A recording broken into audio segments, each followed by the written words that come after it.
Hello, everyone. Welcome to ELI, the place where you get your daily dose of inspiration for entrepreneurship.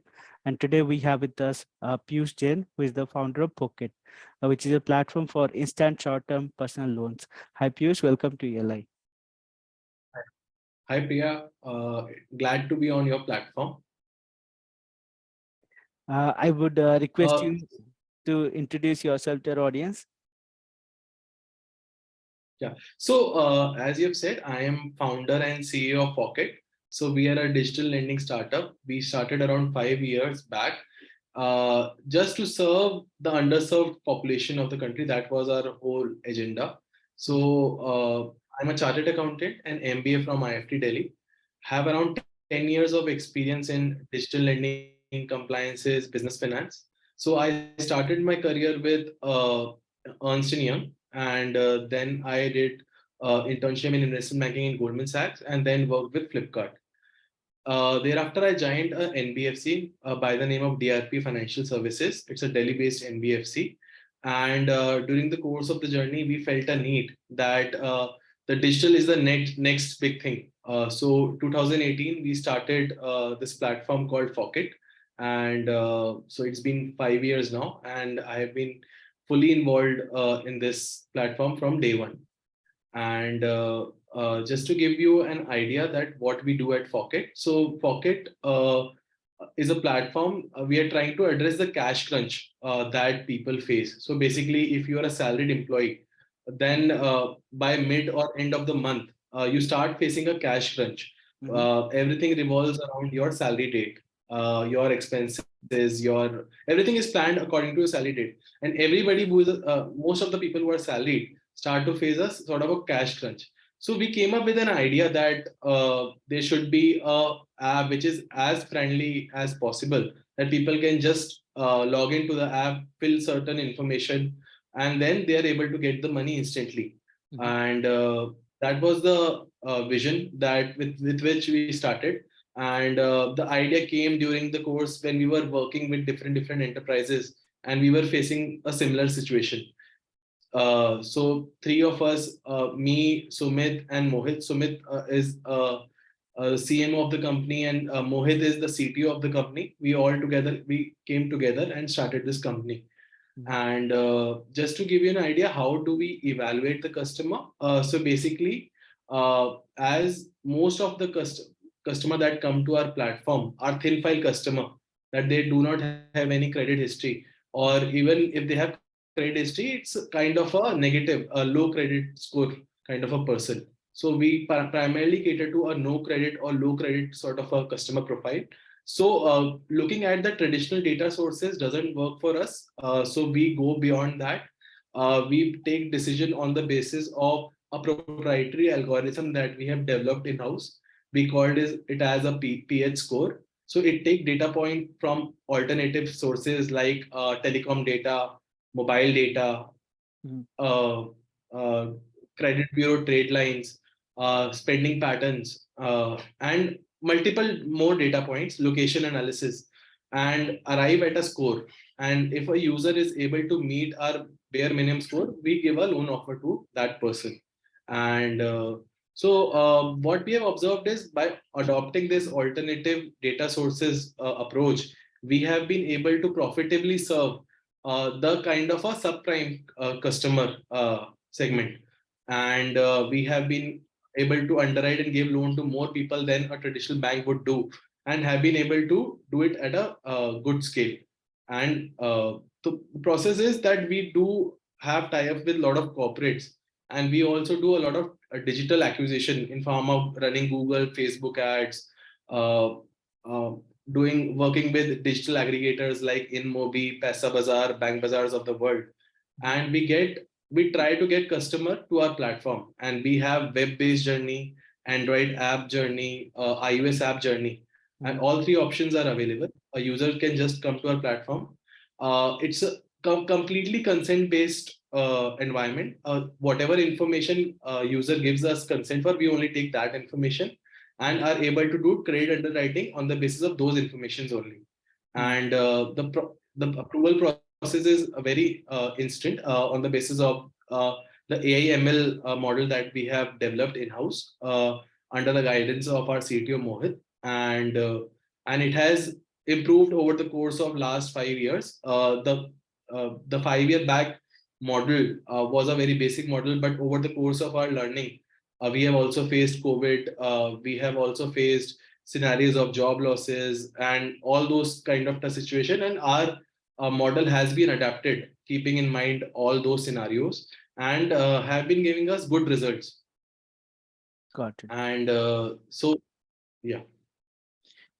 Just curious to know, you mentioned about the AIML platform and the kind of data you collect from the alternate data you call it.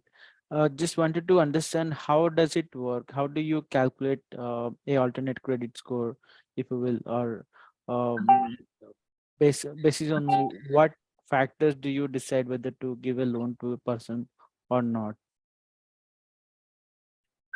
So our data sources are public data as well as the data that is available on the mobile of the person.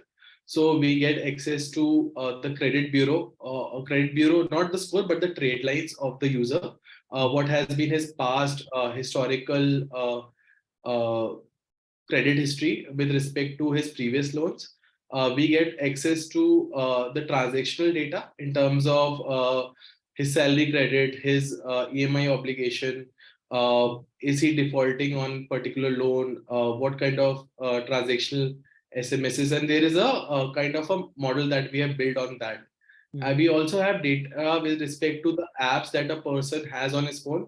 So if we find out that there are multiple betting and financial apps in on a particular person, that shows a particular behavior of the person, mhm, that person is not very much financial well versed. And if we find apps which increases productivity of the person, so like LinkedIn and those sort of apps, so we give a kind of a positive score. mhm. So a lot of these things are actually ingrained in our credit algorithm model, and we take decision on the basis of those data points. Okay. Speaking of financial apps, I think there are a lot of personal lending, micro personal lending apps out there, like Loan Tap or MoneyView, Flex Salary. So, would like to Mhm. understand what is unique about our venture. What is so unique about Pocket? So Pocket, our core value is to provide instant and affordable access to cash. What we try to do is whoever comes to our platform, we try to make a best offer that can be given to person available to him. We do not have very high salary benchmarks like other apps. Like some app have 40,000, 35,000 salary cuts, but we start at a 50,000 kind of a salary cut. And we are also not a payday loan kind of a player who is charging upwards of 1% per day. Whatever we are charging is very affordable, very nominal, keeping in mind the credit profile of the customer. Mhm. Got you. And let's say somebody takes a loan from your platform and is not able to pay Mhm. back the loan, either willingly or because of not able to pay back the loan EMI. Wanted to understand what type of recovery mechanism is there in place. How do you handle defaults? So we have a detailed collection policy in place. So our collection efforts actually start from the day we give loan to the person. We actually bucket our customer in various categories, and on the basis of the profile of the customer, our collection efforts are aligned to those buckets. Mhm, So in general, for a subprime customer, we start sending SMSs mail 5 days before the date of collection. And generally our date of collection is also aligned to salary date, because what we see is salary is the major cash flow event for the customer. So that is the time he is able to meet his obligations. So our EMI date is generally aligned to that date. And once so there is a pre-due communication on fifth day, second day, and we do e-mandate to his account just for the purpose of convenience.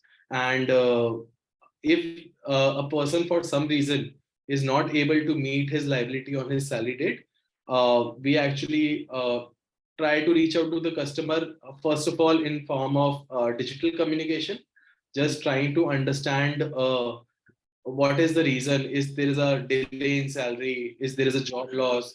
uh, is there any health medical issue or something? And we try to get a ptp date. It's Mhm. called a promise to pay date. We try to get ptps from the customer that he will be able to meet his liability in 15, 20, 30 days. And we just try to maintain a kind of a soft collection approach, that giving him reminder that your PTP date is coming. Please try to maintain balance. We'll hit the Nash, or you can pay via payment gateway in our app. Mhm. Second approach is to educate the customer that if he doesn't pay the money, then we try to make him understand uh, that if you don't pay the money, uh, your credit score will get affected, and credit score is very important, not only for getting loans in future, but also from job prospects, also from your societal status, because it's a very important figure that you should Yeah. try to maintain. And most of the customer are actually able to more than 95% customer actually pay money just by educating them about what happens if you don't pay your money on time.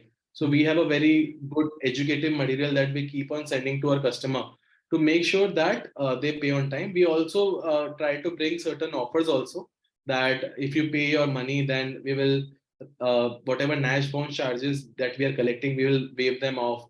Or even encouraging customer, if you pay, we will give you some Amazon and Flipkart gift card. What we have observed, that if you educate and incentivize customer, Mhm. then that person, if he has the money, will definitely pay you. But there are still around 5% of the customer which are not able to pay on time. Then we have our dedicated collection team, which reach out to the customer, and everything is done according to the fair practice code, which are laid down by RBI. And the remaining 3%, 2.5 to 3% of the customer which are not able to pay uh, through the entire team efforts, then those cases are transferred to a third party collection agency. For them also, we are following the outsourcing guidelines which are laid down by RBI. And we try to maintain, and whenever we transfer cases, we duly inform the customer, and also share a grievance redressal mechanism to them. If they have any redressal complaint against any particular collection agency, we try to address those complaints as soon as possible. And we have zero tolerance for any sort of escalation. We are player which are they're here for long term, so we don't want to make quick money, and we want to support a customer and be helpful to them in collecting our money from them. Yeah. Got you. Uh, Tell us a little bit about your journey as an entrepreneur, like how it all started. Why did you choose entrepreneurship and why fintech as a domain? So I actually come from a Marwadi background. So entrepreneurship is actually the first thing that is taught to us from the time we are kids. And my family was also in the business of financial services. Mhm. So I was always very inclined toward this field. So that's why I did my chartered accountancy also. But I somehow wanted to create a business and not stick to being a professional. So wanted to take exposure to the big brands like Flipkart and Goldman Sachs. And Flipkart was in those days was the pioneer for in the startup world. So Mhm. that's why I went there, wanted to understand the culture, how they are trying to solve a problem at scale. And that was a good learning ground for me. And thereafter, when I was convinced that I want to solve this problem, then I jumped into entrepreneurship myself. The other question is why finance, why fintech? So fintech, when we started in 2018, so it was more like the problem with which we can relate to, Mhm. and we thought this is a problem, and what we have observed that digital lending is more than a trillion opportunity in next 2 to 3 years. And there was a recent report which said that by 2030, digital lending will actually overtake traditional lending. So whatever has happened over last 4 5 years is just the starting point.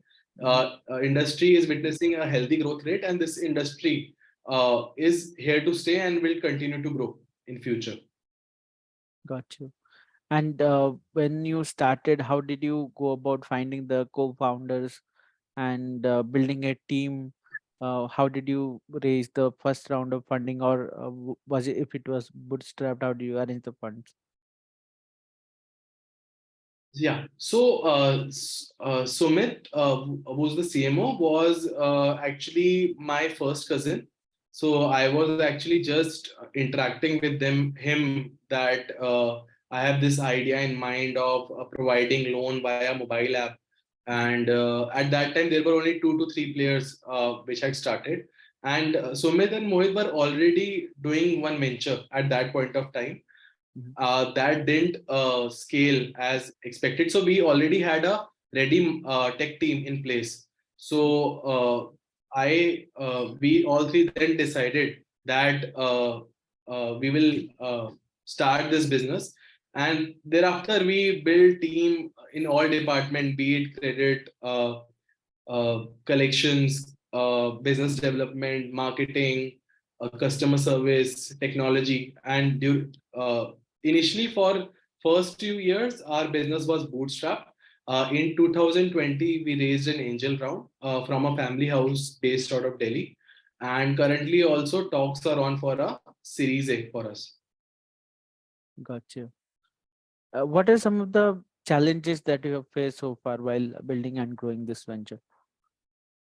So, for the biggest challenge was COVID, because that was the moment which actually was very challenging for a digital lending startup, because we were targeting subprime customers, Mm. and there were a lot of job losses. RBI had also announced moratorium, and we were only giving a 2 to 3 months kind of a loan. So to give a moratorium of 3 to 6 months was actually a kind of challenge for us, and there were a lot of job losses happening at that point of time. So first thing we did was to regroup and trying to identify, take problems step by step, and we supported our customer during that journey. Our customer also supported, gave us their full support, and we were able to actually sail through that challenging period. Apart from that, initially we were what we are saying, we were in bit of a hurry to raise funds. So we thought ki we will start the business, we will do ads and all, and we will be able to raise funds. But what we realized is it's better to have a product market fit. And during the course, we focused a lot on our product, and we actually, when we thought that product has got a perfect market for it, then only we raised our angel round, and thereafter we have been running a profitable show from there on. Speaking of product market fit, would like to understand from you, how did you know that your product is market fit, or what kind of metrics were you monitoring to understand if a product is market fit or not? So for us, the leading indicator is LTV to CAC ratio. So what we have observed is, in our business, we are have a very good NPS, and because we have taken customer satisfaction and customer retention as a very key metric for us. So we have around more than 75% customer repeat ratio, and in the first loan we are not making that much money, but our money comes when customer repeat. So what we have observed it, a customer who comes to our platform at least take loan 5 to 6 times. So we have a very good LTV to CAC ratio of 4:1, which we think is good, and we are just trying to work in that range. Apart from that, we are focusing on building a very good quality book. So we give an example. that we have APRs in the range of 36% per annum. So we are targeting to keep the T90 NPA less than 5%. The number actually increased during COVID period, but now we have been able to maintain that NPA levels. Got you. Any pivots that you have done to your model so far? So what we are trying to do is earlier we were focusing purely on digital modes of acquiring customer, but that market is a little competitive. Now we are trying to identify certain offline sources of acquiring customers. So we are doing a pilot in Northeast region in Assam, where we are providing microfinance and salary advance loans to tea garden workers. So tea garden industry in Assam employs more than 10 lakh customer segment. So in one of the region, we started doing a pilot in the month of May, and we have been getting encouraging results. And we are not just providing the microfinance; we are actually trying to financially include them in digital means. So we are actually teaching them how to do digital transaction. We are also providing them insurance covers and just trying to change the habit of that category of customer. And apart from that, we are also looking at two unique problems that we have identified. So what we have observed that around 30% of our customer come for a medical use case. So we have also started a pilot with a healthcare provider in Delhi, and we are providing a care now, pay later, basically BNPL for healthcare services, and we are getting encouraging response there also. And in that sense, we are able to monitor the use case also. Also, we are also tying up with few factories for blue collar labor financing. So what we have seen is there are multiple options for financing for white collar employees, but there are very limited options for blue collar workers. Primarily, there are two reasons. First of all, blue collar generally do not very in very few companies they are on roll. Most of them work on contractual basis. So there is issues with stability of these customers. Secondly, these customers are very difficult to educate, to interact. They don't care about their CIBIL score. It's very difficult to build a habit for repayment and credit behavior. So we are also taking this sort of educative initiative. So in Greater Noida, we are tying up with a couple of factories, and step by step, we are also trying to cater to this unique problem as well, which we see if we are able to do crack it, can become a big business in future. Got it. What would you say is the meaning of entrepreneurship for you? How would you define the term entrepreneur? For me, entrepreneurship is taking ownership and making profit is one thing, but it's about finding a purpose for your life. You are in this world, so it's about solving the eminent problems which our current world is facing. So that's it. Okay. My final question for you, what would you say are some of the top lessons, most interesting lessons that you have learned during our entrepreneurial journey that we can take away and apply to our ventures as well? So I think the most important thing is keep at it. There will be ups, there will be downs. Ultimately, if you keep pushing, if you keep motivating yourself, you will be able to achieve something for yourself.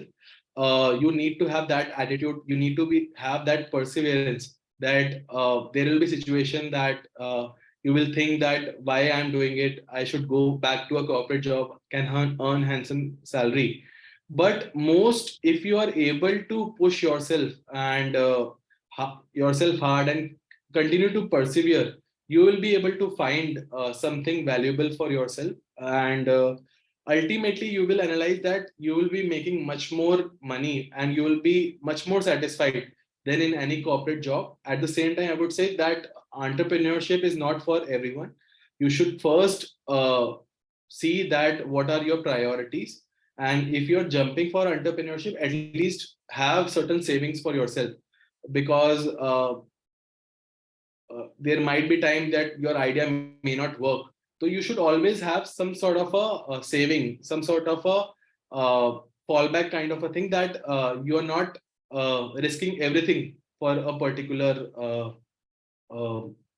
what you can say venture. And I would say also do good research, that a lot of ideas, when they are in your mind, they might look very lucrative, might look, but you should actually talk to a lot of people. Mhm. Try to understand which are actually working on those ideas, which are part of that industry. Try to take feedback from those sort of people, because that will actually what you will be able to identify that whether your idea is viable or not, because that is very important. uh, I think that's it from my side. Well, thanks for your time, Pius, and it was a pleasure to have you on our platform. And our best wishes for Pocket. Thank you, Priya.